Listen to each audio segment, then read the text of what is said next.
আপনাকে। এই পর্যায়ে আমাদের পবিত্র মাহে রমজান উপলক্ষে গ্রিন সিটি পরিবহন লিমিটেডের ব্যবস্থাপনায় দোয়া ইফতার মাহফিল অনুষ্ঠিত হয়। শুভেচ্ছা জানাচ্ছি। মার্চ 24 তারিখ সোমবার নগরের একখান অভিজিত হোটেলের হলত চট্টগ্রাম মহানগর বাস মালিক হিউম্যান হলার মালিক সমিতির উদ্যোগে দো ইফতার মাহফিল সম্পন্ন হয়।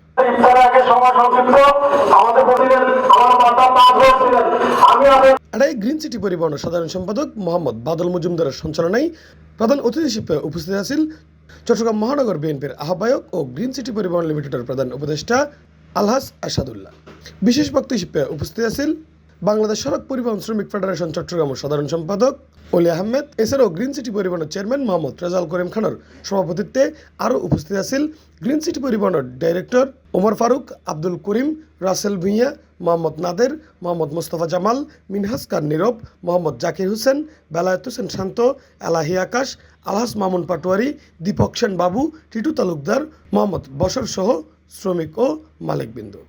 ব্রিটিশ আমলে কালুগড় মানে আমার শহর থেকে কালুগড়ের যে বাস লাইন সেটার দায়িত্বে ছিল আমার দাদা, 4-5টা বাস ছিল ব্রিটিশ আমলে। এরপরে আমার মরহুম পিতা ও যিনি এমপি সাহেব ছিলেন শরফুল্লাহ সাহেব অনেকে ছিলেন। আমার পিতা কিন্তু কালুগড় বাস ইউনিয়নের সেক্রেটারি ছিলেন বহুদিন থেকে, আর কক্সবাজার ছিলেন আন্তর্জাতিক ট্রান্সপোর্ট জগতের উনি নেতা ছিলেন। আমার ডিসিদের হাতে আমরা ক্ষমতা দিয়েছি, আপনাদের জরিমানা কমায় রাখবে।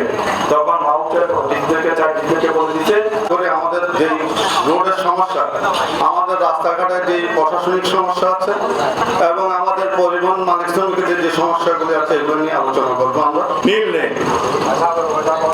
18 আইনের আগে রং পার্কিং মামলা আমরা 500 টাকা ট্রাফিক অফিসে আমরা জরিমানা দিতাম, ওখানে গেলে আমরা 300 টাকা দিতাম, 500 টাকার পরিবর্তে 200 টাকা কম দিতাম। ইফতার মাহফিলে আমরা সবাই অংশ করার কথা ছিল, কিন্তু আজকে আমাদের দুর্ভাগ্যের কথা ইপিজেডে রাস্তা বড় করে দেওয়ার কারণে আমাদের সবাই অংশগ্রহণ করতে পারে নাই।